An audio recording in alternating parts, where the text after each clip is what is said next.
দুই নম্বর ওয়াতিউর রাসূল, তোমার নবী যেভাবে তোমাকে দিক নির্দেশনা দিয়েছেন সেইটা অনুসরণ করো। কোন বান্দা যদি এই দুইটা ক্রাইটেরিয়ার মধ্যে এসে যায়, আল্লাহ বলছেন বান্দার জীবনে যত বড় বিপদ আসুক না কেন ওই বান্দার ভয় পাওয়ার কোনো কারণ নাই। আল্লাহু আকবার।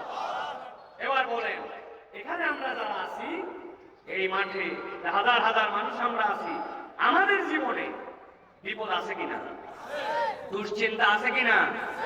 মুখ গুলাতে উত্তর দিন ভাই, পিছনে দেখতে পাচ্ছি আমি, যদিও চশমা পড়ছি ডাক্তারের পরামর্শে, কিন্তু দেখতে পাচ্ছি কিন্তু আমি আপনাদের। উত্তর দিবেন, আমাদের বালা মুসিবত আছে কিনা? আসতেই দেন, কিন্তু মুখটা দিয়ে উত্তর দেন, আছে কিনা?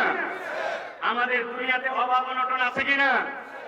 আমাদের দুনিয়াতে প্রিয়জন আপনজন হারানোর শোক ব্যথা বেদনা, বাপ মা ভাই ওস্তাদ বন্ধু আপনজন কলিগ দোকানদার পাড়া পড়োশি, এরকম আপনজনের মৃত্যুতে আমাদের ব্যথা আমাদের হৃদয় আছে কিনা?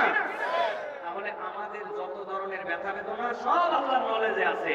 আল্লাহ বলছেন তোমাদের এগুলা সব উদ্ধার করে দিব আমি আল্লাহ, যদি তোমরা ইউমিন বিল্লাহ, আল্লাহর প্রতি প্রকৃত ঈমান আনতে পারো আর আল্লাহর ইতাআত করবে, নবীর ইতাআত করবে। আমি আল্লাহ তোমার জন্য গ্যারান্টার হলাম, সেই আল্লাহ বিপদ দেয় ওই আল্লাহই তোমাকে মুক্তির রাস্তা দেখাবে। সুবহানাল্লাহ। তাহলে এবার বলেন যে আমাদের আর চিন্তা করার কোনো কারণ আছে না? চিন্তা করার কোনো কারণ আছে না, আমাদের চিন্তার কোনো কারণ নাই প্রিয় ভাইরা। এই জন্য রব্বুল আলামিন আপনাকে আমাকে নিয়ামত দিয়েছেন, ওই নিয়ামত আল্লাহ রাব্বুল আলামিন আজকে আপনাদেরকে শোনাচ্ছেন। এখানে আল্লাহ রাব্বুল আলামিনের কোরআন থেকে আল্লাহ রাব্বুল আলামিন আপনাকে আমাকে ওই নিয়ামতের বাণীগুলো জানাচ্ছেন। এইটা যেমন তেমন মজলিস নয়, এই মজলিসে আসা সকলের কপালে হয় না। অনেকগুলো আছে দেখে বাইরে ঘুরতেছে, ওরা চিন্তা করছে এগুলো সব আমাদের জানাই আছে না ভাই। আমি তো অনেক জায়গায় বলি আমাদেরকে উল্টা হুমকি দেয়, ওই হুজুর আপনি আমার পকেটে, মানে বলতেছে আপনার ওয়াজ ইউটিউবে আছে, ইউটিউব আমার মোবাইল আছে, মোবাইল আমার পকেটে আছে, আপনি আমার পকেট। এরকম ডায়লগ দেয় আমাদের আমাদের ইয়াংরা আছে। ইসলাম সম্পর্কে ন্যূনতম ধারণা নেই। জিজ্ঞাসা যদি করেন একের পর এক ফেল করবে, 0 মার্ক পেয়ে ফেল করবে।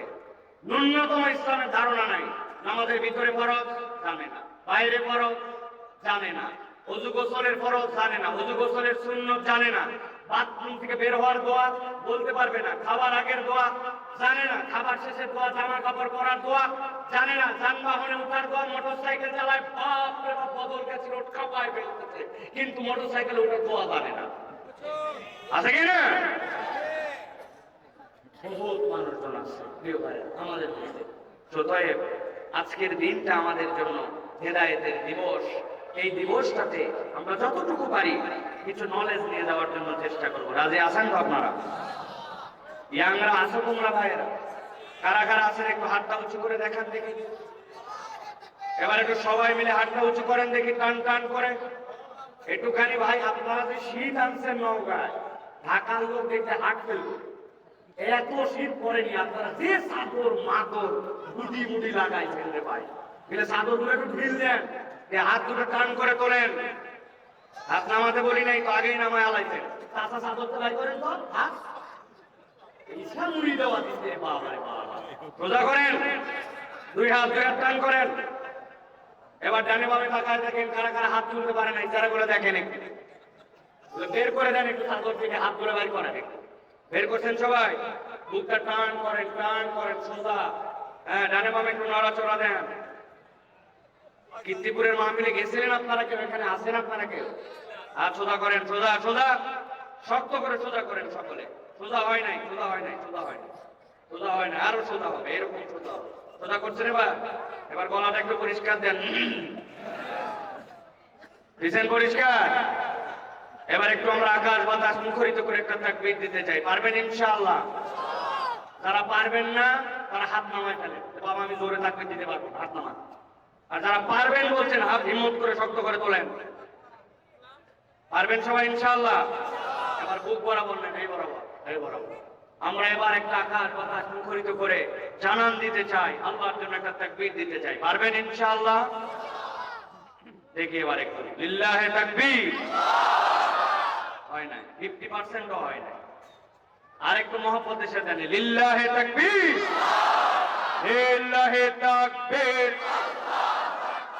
আল কোরআনের আলো, আল হাদিসের আলো, তোমার নেতা আমার নেতা, তোমার নেতা আমার নেতা। লিল্লাহে তাকবীর। আলহামদুলিল্লাহ। পিছনে অনেকে ফাঁকি দিচ্ছেন না ভাই? হ্যাঁ, আমি জানি, সমস্যা নাই।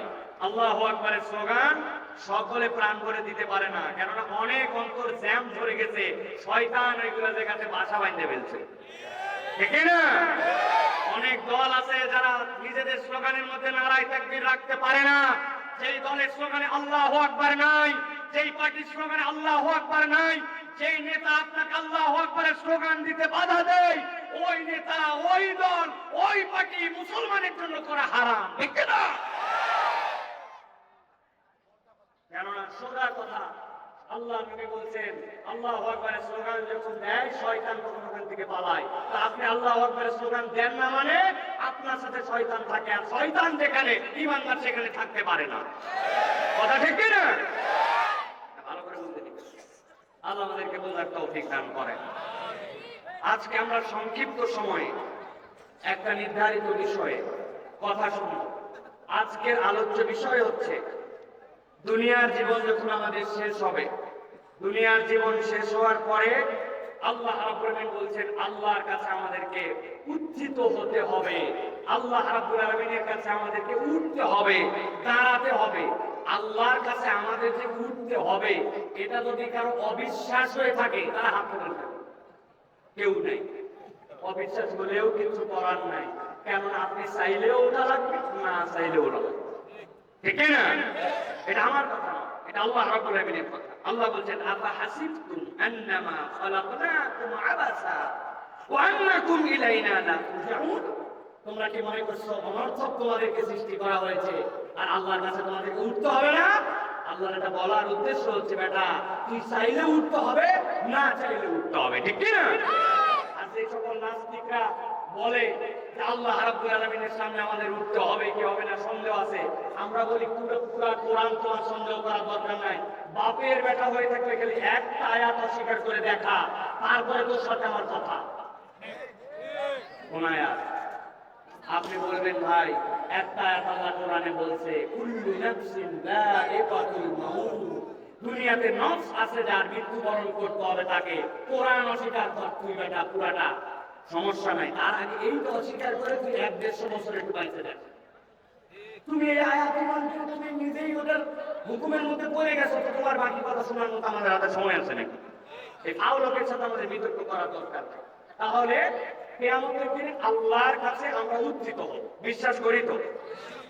আজকে আমরা দেখব কিয়ামতের দিনে আল্লাহর সামনে যখন মানুষ উঠবে, আল্লাহ রাব্বুল আলামিন এবং রাসূলুল্লাহ সাল্লাল্লাহু আলাইহি ওয়াসাল্লাম বলছেন তাবৎ পৃথিবীর মানুষ আল্লাহর কাছে হিসাবের দিনে 4টা ক্রাইটেরিয়ায় উঠে 4 ধরনের ফলাফল পাবে।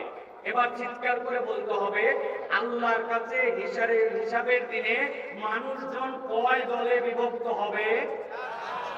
হয় না, হয় না। ভালো করে সকলে রেডি হন, হাতগুলো এরকম করে রেডি করেন। বলেন কিয়ামতের দিনে আল্লাহর সামনে মানুষজন কয় দলে বিভক্ত হবে? হাত উঠে নাই, একসাথে উঠাতে হবে। হাত নামান সবাই, রেডি হন। আবার কিয়ামতের দিনে মানুষজন কয় দলে বিভক্ত হবে? সব হাত উঠে নাই, আরেকটা সুযোগ দিলাম, হাত নামান। আল্লাহর কাছে কয় দলে বিভক্ত হবে? 4 দলে। ভাই হাত উঠাতে কষ্ট হচ্ছে আপনাদের? ভাই একটু কষ্ট হোক, হাত উঠাতে একটু কষ্ট হোক, তাও এই আলোচনাটা যেন বাড়িতে যায়। 4 দলে বিভক্ত হবে। 1 নম্বর দল, যেই সকল মানুষ বিনা হিসাবে জান্নাতে যাবে। মুখস্থ করেন, হাতগুলা রেডি করে এরকম করে এই নখ ধরেন। 1 নম্বর দল বিনা হিসাবে জান্নাতি। বলেন 1 নম্বর দল কারা? 2 নম্বর বিনা হিসাবে জাহান্নামী। বলেন 3 নম্বর হিসাব হবে, হিসাব সহজ হবে কিন্তু জান্নাতি। 4 নম্বর হিসাব হবে কিন্তু জাহান্নামী। তাহলে দল 4টা। একটা হিসাব, বিনা হিসাবে জান্নাতি, বিনা হিসাবে জাহান্নামী। হিসাব হবে কিন্তু জান্নাতি, হিসাব হবে কিন্তু জাহান্নামী। এখন বুঝে থাকলে বলেন, আমরা তো দুনিয়ায় আছি, কারো বয়স 30, 40, 50, 60, 70, আমরা কোন দলের মধ্যে আছি? আমরা কি বিনা হিসাবে জান্নাতি, নাকি বিনা হিসাবে জাহান্নামী, নাকি হিসাব হওয়ার পরে জান্নাতি, নাকি হিসাব হওয়ার পরে জাহান্নামী? কোন দলের মধ্যে আমি আছি? আমার শুধরানো, যদি উল্টা পাল্টা দলে থাকি তাহলে ঠিক হয়ে যাওয়া, এটার দরকার আছে কিনা? আছে কিনা? তাহলে আজকে আমরা এই 4 দল, কোরআন সুন্নাহর আলোকে তাদের দোষ এবং গুণ, এইটা শুনে আমরা বাড়িতে চলে যাব। রাজি আছেন ইনশাআল্লাহ? ইনশাআল্লাহ। ওই যে পিছনে একবারে কোনায় দেখতে পাচ্ছি না তাদের, আছেন আপনারা? ইনশাআল্লাহ। ঠিক আছে প্রিয় ভাইরা, তাহলে এই 4 দলের প্রথম দলের পরিচয় কি হবে? প্রথম দলের পরিচয় হচ্ছে তারা বিনা হিসাবে জান্নাত। বিনা হিসাবে জান্নাত, বিনা হিসাবে জান্নাতি। এদের মূল গুণাগুণ কি? কিভাবে আল্লাহ রাব্বুল আলামিন তাদেরকে হিসাব ছাড়াই জান্নাতে দিয়ে দিবেন? আল্লাহ রাব্বুল আলামিন তার রাসূলকে দিয়ে এবং আল্লাহ কোরআনুল কারীমের মধ্যে এটার বর্ণনা দিয়েছেন। আল্লাহ মূলত বোঝাতে চান, এই যে বিনা হিসাবে যারা জান্নাতি, এদের যে গুনাহ ছিল না এরকম না, এদের অনেক গুনাহ, অনেক অপরাধ, অনেক ভুল, কিন্তু এই মানুষগুলা তাদের অপরাধকে স্বীকার করে এমন ভাবে তওবা করেছে যে আল্লাহ তাদের তওবা করার কারণে তাদেরকে নিষ্পাপ বানায়া রব্বুল আলামিন তাদেরকে জান্নাতে ঢুকায়। আল্লাহ রাব্বুল আলামিন বলছেন